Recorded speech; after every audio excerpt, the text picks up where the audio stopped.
नमस्कार। आज हम एक बहुत ही आप कह सकती हैं बुनियादी लेकिन बहुत ज़रूरी विषय पर बात करने वाले हैं। नमस्कार।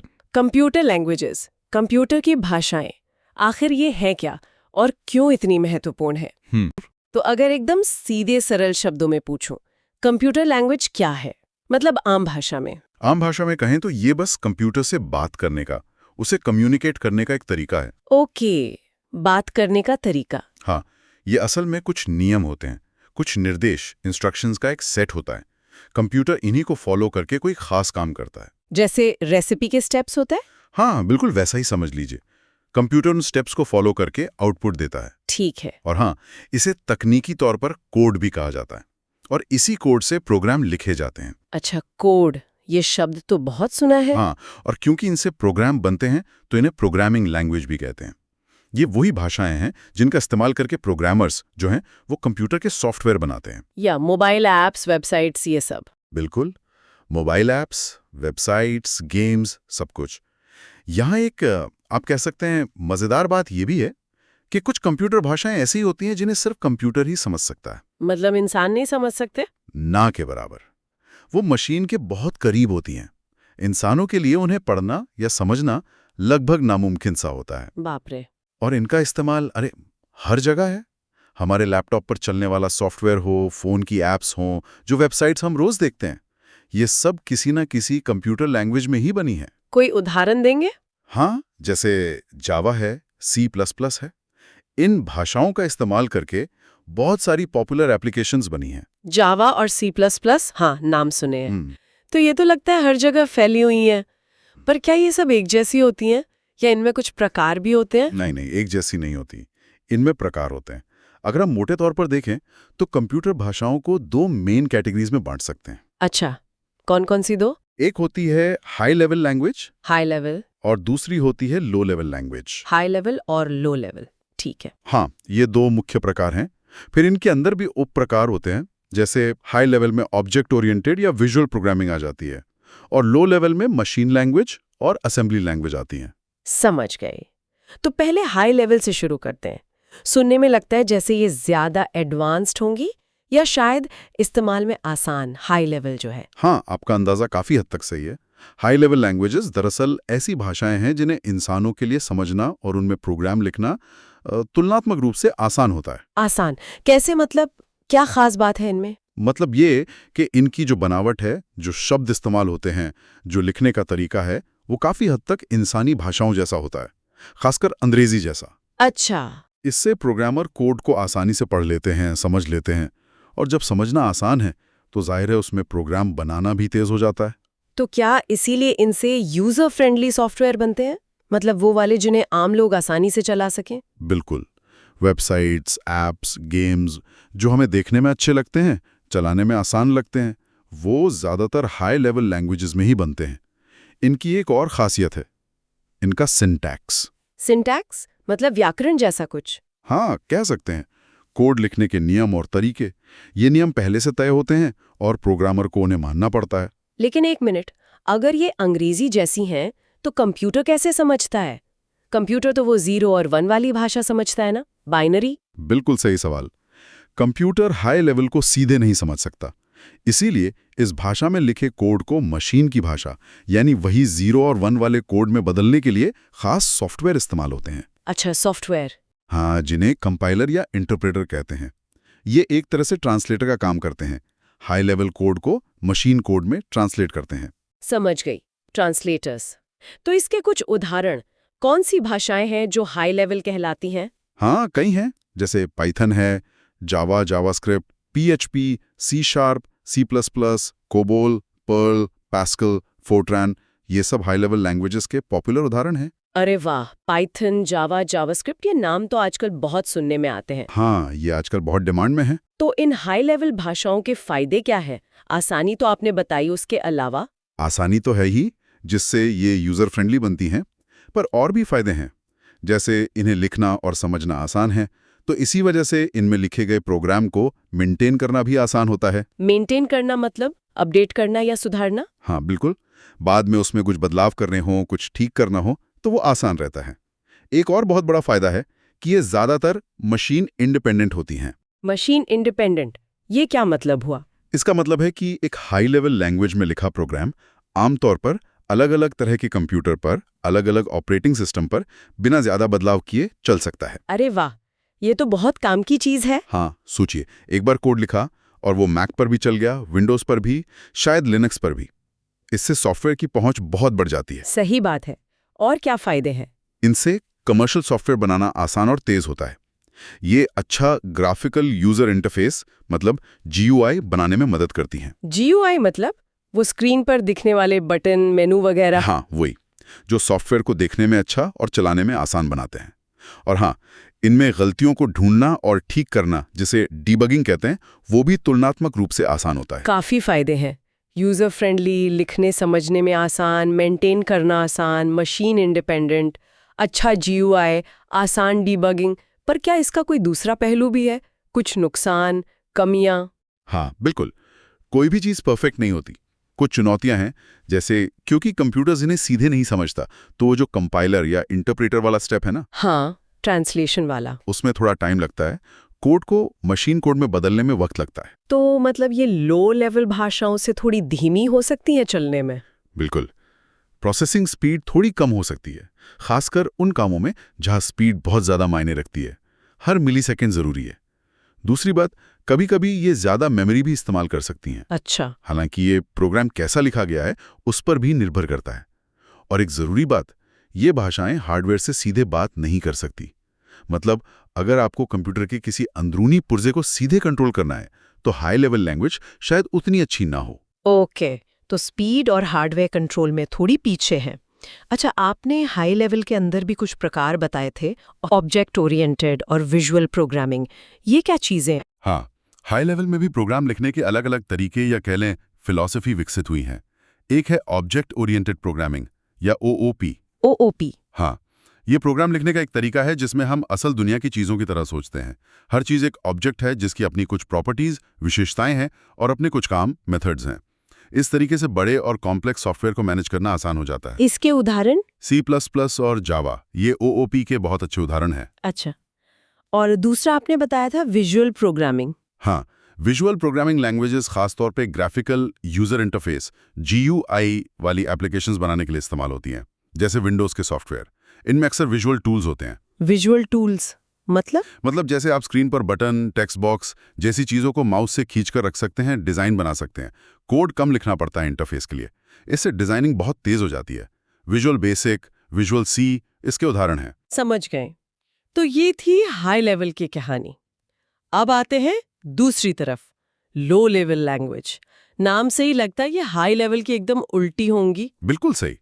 लो लेवल लैंग्वेज वो भाषाएं हैं जो मशीन के यानी कंप्यूटर के बहुत नज़दीक होती हैं। अच्छा। और इसी वजह से इन्हें इंसानों के लिए समझना और इनमें कोड लिखना बहुत मुश्किल होता है, बहुत ज़्यादा मुश्किल। ये या तो 0 और 1 में होती हैं या कुछ ऐसे कोड्स में जिन्हें याद रखना ही अपने आप में एक चुनौती है। और आपने कहा था ये मशीन डिपेंडेंट होती हैं। हाँ, ये एक बहुत बड़ा फर्क है हाई लेवल से। लो लेवल कोड अक्सर किसी एक खास तरह के प्रोसेसर या हार्डवेयर के लिए ही लिखा जाता है।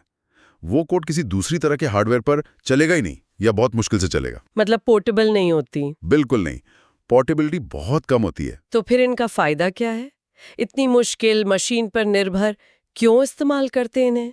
इनका सबसे बड़ा फायदा है स्पीड और कंट्रोल। स्पीड? हाँ, क्योंकि किसी मशीन के इतने करीब होती हैं, इन्हें चलाने के लिए कंपाइलर या इंटरप्रेटर जैसे भारी भरकम ट्रांसलेटर की जरूरत या तो नहीं पड़ती या बहुत सरल ट्रांसलेटर जैसे असेंबलर लगता है। तो नतीजा ये होता है कि प्रोग्राम बहुत तेजी से चलता है, एग्जीक्यूट होता है। ओह, तो जहां स्पीड सबसे ज्यादा जरूरी है वहां लो लेवल काम आती है? बिल्कुल सही, जैसे रियल टाइम सिस्टम्स में जहां जरा सी भी देरी बर्दाश्त नहीं की जा सकती। और दूसरा बड़ा फायदा है हार्डवेयर पर सीधा कंट्रोल। Hardware control? हाँ, लो लेवल लैंग्वेज से प्रोग्रामर कंप्यूटर के अंदरूनी हिस्सों को, जैसे उसकी मेमोरी है, प्रोसेसर के रजिस्टर्स हैं, उनको सीधे सीधे कंट्रोल कर सकता है। अच्छा, ये हाई लेवल से मुमकिन नहीं था? उतना सीधा और बारीक कंट्रोल मुमकिन नहीं होता। तो जहां हार्डवेयर से बिल्कुल सटीक और तेज इंटरैक्शन चाहिए, जैसे मान लीजिए ऑपरेटिंग सिस्टम बनाना है या किसी डिवाइस का ड्राइवर लिखना है, वहां लो लेवल की जरूरत पड़ती है। समझ गई। तो स्पीड और कंट्रोल के बदले में हमें मिलती है जटिलता और कम पोर्टेबिलिटी। हाँ, एक तरह का ट्रेड ऑफ है ये। और क्या फायदे हैं इनके स्पीड और कंट्रोल के अलावा? मेमोरी का इस्तेमाल। अक्सर लो लेवल में प्रोग्रामर मेमोरी को बहुत एफिशिएंटली इस्तेमाल कर सकता है, क्योंकि उसका हर चीज पर कंट्रोल होता है। वो बिल्कुल जरूरत के हिसाब से मेमोरी लेता है। हार्डवेयर को सीधे एक्सेस करने की क्षमता तो है ही, और मेमोरी रजिस्टर्स को सीधे मैनिपुलेट करके परफॉर्मेंस को बहुत फाइन ट्यून किया जा सकता है। लेकिन इन फायदों की कीमत भी भारी लगती है। नुकसान क्या क्या है, मुश्किल होने के अलावा? मुश्किल होना ही सबसे बड़ा नुकसान है, समझना भी, लिखना भी। इसके कारण इनमें प्रोग्राम डेवलप करना बहुत धीमा प्रोसेस होता है, बहुत ज्यादा मेहनत लगती है। छोटी सी चीज करने के लिए भी लंबा चौड़ा कोड लिखना पड़ सकता है। और अगर कोई गलती हो गई तो डीबगिंग? वो तो और भी बड़ा सिरदर्द है। लो लेवल कोड में गलतियां ढूंढना यानी डीबगिंग करना बेहद मुश्किल होता है। क्यों? क्योंकि कोड इतना एब्स्ट्रैक्ट और मशीन के करीब होता है कि गलती कहाँ है ये पता लगाना ही मुश्किल हो जाता है, और गलतियां होने की संभावना भी ज्यादा रहती है। हाँ, ये तो है। और मशीन डिपेंडेंट होने की वजह से पोर्टेबिलिटी नहीं है, ये हम बात कर ही चुके। एक मशीन का कोड दूसरी पर ले जाना बहुत मुश्किल काम है। और शायद इन्हें लिखने के लिए सिर्फ प्रोग्रामिंग जानना काफी नहीं होता होगा। बिल्कुल सही कहा आपने। लो लेवल में काम करने के लिए प्रोग्रामर को सिर्फ कोड लिखना नहीं, बल्कि कंप्यूटर के हार्डवेयर की भी गहरी समझ होनी चाहिए। प्रोसेसर कैसे काम करता है, मेमोरी कैसे ऑर्गेनाइज्ड है, ये सब जानना जरूरी है। ये तो एक्सपर्ट का काम लगता है। बिल्कुल। हाँ, ये सबके बस की बात नहीं होती। ठीक है। अब लो लेवल के भी आपने दो प्रकार बताए थे, मशीन लैंग्वेज और असेंबली लैंग्वेज। हाँ, सबसे नीचे मतलब हार्डवेयर के सबसे करीब है मशीन लैंग्वेज। मशीन लैंग्वेज ये कंप्यूटर की अपनी मातृभाषा है। इसमें सिर्फ और सिर्फ 0 और 1 का इस्तेमाल होता है, बाइनरी कोड। कंप्यूटर इसे बिना किसी ट्रांसलेशन के सीधे समझता है। 0 और 1। हाँ, और हर प्रोसेसर की अपनी एक खास मशीन लैंग्वेज होती है। इसके फायदे तो साफ है, कंप्यूटर सीधे समझेगा, मतलब सबसे तेज चलेगा, कोई ट्रांसलेशन नहीं। बिल्कुल। लेकिन नुकसान? नुकसान ये कि इंसान इसे बिल्कुल नहीं समझ सकते। सोचिए, सिर्फ 0 और 1 की लंबी लंबी लाइनें पढ़ना और लिखना, ये प्रैक्टिकली नामुमकिन है। प्रोग्राम बहुत लंबे और कॉम्प्लेक्स हो जाते हैं, और गलती होने का चांस बहुत ज्यादा रहता है। जरा सा 0 का 1 हुआ और प्रोग्राम गड़बड़। तो फिर इसका हल क्या निकला? Assembly language. हाँ, असेंबली लैंग्वेज इसी मुश्किल का एक हल है। ये मशीन लैंग्वेज से एक स्टेप ऊपर है अभी भी लो लेवल ही, लेकिन थोड़ी बेहतर। कैसे बेहतर? इसमें 0 और 1 की जगह कुछ छोटे याद रखने लायक कोड्स इस्तेमाल होते हैं, जिन्हें निमोनिक्स कहते हैं। निमोनिक्स? जैसे जोड़ने के लिए ऐड, डेटा को एक जगह से दूसरी जगह ले जाने के लिए मूव, प्रोग्राम में कहीं और जंप करने के लिए JMP, इस तरह के छोटे कोड्स। अच्छा, तो 0101 लिखने से तो AD लिखना ज्यादा आसान है। बिल्कुल, ये मशीन कोड से तो काफी बेहतर है। तो इससे कंप्यूटर कैसे समझता है? इसके लिए भी ट्रांसलेटर चाहिए? हाँ, इसके लिए एक खास सॉफ्टवेयर चाहिए होता है, जिसे असेंबलर कहते हैं। असेंबलर का काम है असेंबली कोड को मशीन कोड यानी 0 और 1 में बदलना। ओके, और इसका इस्तेमाल कहाँ होता है फिर? असेंबली का इस्तेमाल अक्सर उन जगहों पर होता है जहां हार्डवेयर पर कंट्रोल और स्पीड तो चाहिए, लेकिन मशीन कोड लिखने की भयानक जटिलता से बचना भी है। जैसे कि माइक्रो कंट्रोलर या माइक्रो प्रोसेसर वाले डिवाइस होते हैं ना, एम्बेडेड सिस्टम्स जिन्हें कहते हैं। वॉशिंग मशीन, माइक्रोवेव वगैरह में लगे छोटे कंप्यूटर, या फिर रियल टाइम सिस्टम्स जहां तुरंत एक्शन चाहिए, वहां असेंबली यूज होती है। तो असेंबली के फायदे मशीन लैंग्वेज से तो ज्यादा हुए? हाँ, तुलना में देखें तो इसे समझना और लिखना मशीन कोड से काफी आसान है। निमोनिक्स याद रखना आसान है, गलतियां होने की संभावना भी थोड़ी कम हो जाती है, और कोड में बाद में बदलाव करना भी थोड़ा सरल होता है। लेकिन नुकसान, लो लेवल वाले नुकसान तो होंगे ही। हाँ, वो सब तो हैं ही। ये मशीन डिपेंडेंट है, मतलब पोर्टेबल नहीं है। इसे सीखने और इस्तेमाल करने के लिए हार्डवेयर की अच्छी जानकारी होना जरूरी है, और हाई लेवल लैंग्वेज की तुलना में इसमें प्रोग्राम लिखने में अभी भी बहुत ज्यादा समय लगता है, काफी टाइम वेस्ट होता है कह सकते हैं। समझ गई। बहुत अच्छे से आपने ये दोनों प्रकार हाई लेवल और लो लेवल और उनके अंदर की भाषाएं समझाई। अब अगर हम इन दोनों की, मतलब हाई लेवल और लो लेवल की, एक सीधी तुलना करें, आमने सामने रख के देखें, तो मुख्य अंतर क्या है? एक क्विक रिकैप जैसा। बिल्कुल, सबसे बड़ा अंतर तो जैसा मैंने कहा नजरिए का है। हाई लेवल लैंग्वेज किसके लिए बनी है? प्रोग्रामर के लिए, इंसान के लिए। सही, प्रोग्रामर की सहूलियत के लिए, ताकि इंसान आसानी से समझें, इस्तेमाल करें। इसीलिए वो यूजर फ्रेंडली या प्रोग्रामर फ्रेंडली हैं। और लो लेवल? वो मशीन की जरूरत के हिसाब से बनी है, कंप्यूटर को समझने में आसान होती है, जिससे मिलती है स्पीड और हार्डवेयर पर कंट्रोल, तो वो मशीन फ्रेंडली है। और इस फ्रेंडलीनेस वाले फर्क का असर बाकी चीजों पर भी दिखता होगा, जैसे सेटअप करना, मेंटेन करना। हाँ बिल्कुल। हाई लेवल में प्रोग्राम बनाना, सेटअप करना, बाद में उसमें बदलाव करना यानी मेंटेन करना, ये सब काफी आसान होता है।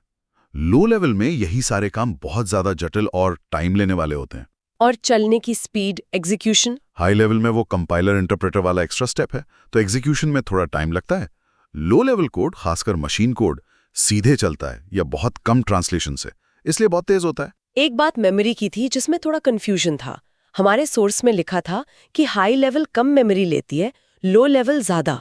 ये थोड़ा उल्टा लग रहा था। हाँ, ये पॉइंट थोड़ा सा सामान्य समझ से अलग लगता है। ज्यादातर स्थितियों में लो लेवल भाषाएं प्रोग्रामर को मेमोरी पर इतना कंट्रोल देती हैं कि वो बहुत कम मेमोरी में बहुत कुशलता से काम कर सकता है। तो फिर वो सोर्स में ऐसा क्यों लिखा होगा? हो सकता है उसका कोई खास संदर्भ हो, शायद वो सोर्स कोड के साइज की बात कर रहे हो। हाई लेवल में कम कोड लिखकर ज्यादा काम हो जाता है कभी कभी, या शायद किसी खास तरह के प्रोग्राम की बात हो। लेकिन रन टाइम पर असल मेमोरी उपयोग की बात करें तो आमतौर पर लो लेवल को ज्यादा मेमोरी एफिशिएंट माना जाता है, क्योंकि उसमें वेस्टेज कम करने का कंट्रोल होता है। ठीक है, ये स्पष्टीकरण जरूरी था। और डीबगिंग, गलतियां ढूंढना, इसमें तो कोई मुकाबला ही नहीं। हाई लेवल में डिबगिंग बहुत आसान है, कोड पढ़ना आसान है, अच्छे टूल्स भी मिलते हैं। लो लेवल में गलतियां ढूंढना एक बहुत बड़ी चुनौती है। तो कुल मिलाकर इन दोनों तरह की भाषाओं का निचोड़ क्या है?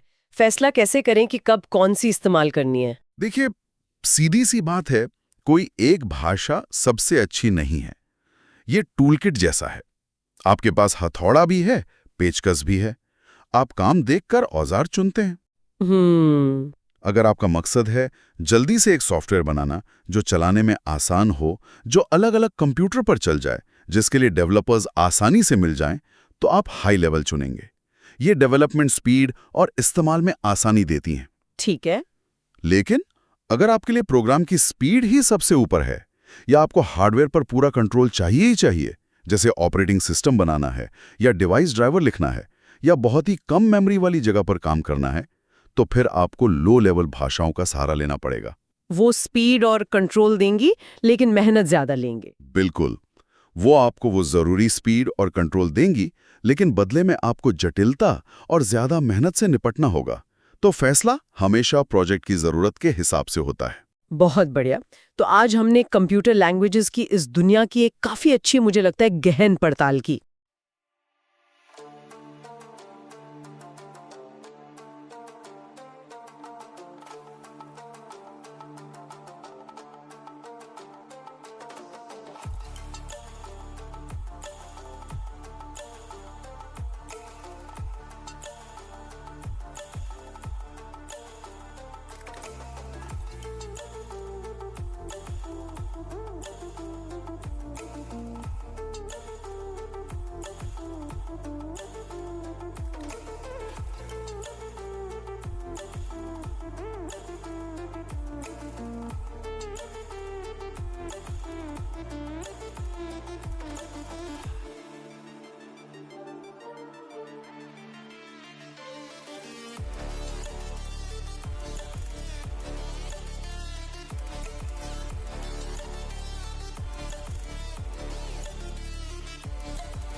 Stranded in the open, try